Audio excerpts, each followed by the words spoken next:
मध्य प्रदेश के सागर सहित समूचे बुंदेलखंड में इस बार सोयाबीन का रकबा कम हुआ है।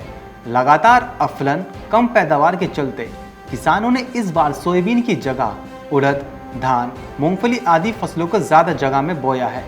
सागर जिले में पिछले साल 4.38 लाख हेक्टेयर में सोयाबीन की बुआई हुई थी, जो इस साल घटकर 2.35 लाख हेक्टेयर ही रह गई।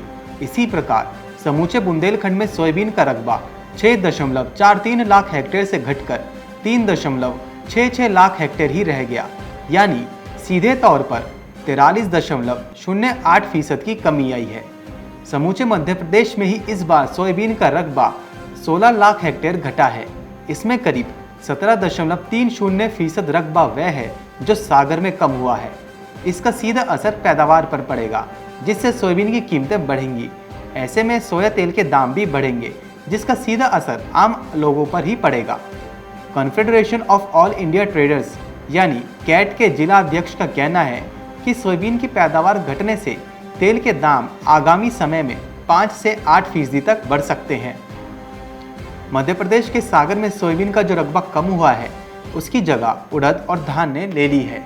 जिले में पिछली बार 94,000 हेक्टेयर में उड़द की बुआई हुई थी। इस बार 1.90 लाख हेक्टेयर में उड़द बोई गई है।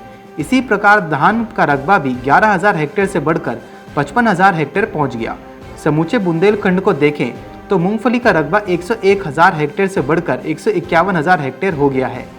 टीक मगड़ में यह बढ़कर 28 से 71,000 हेक्टेयर हो गया।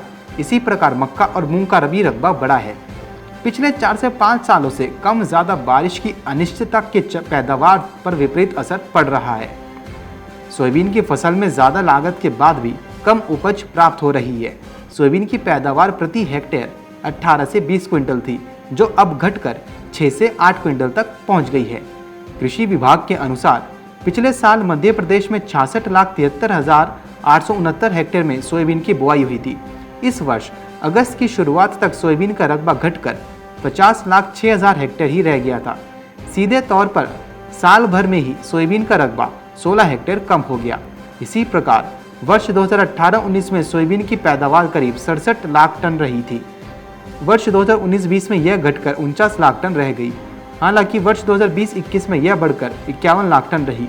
फिर भी महज 2 सालों में ही इसमें 16 लाख टन की गिरावट आई है। Bureau report, market times TV.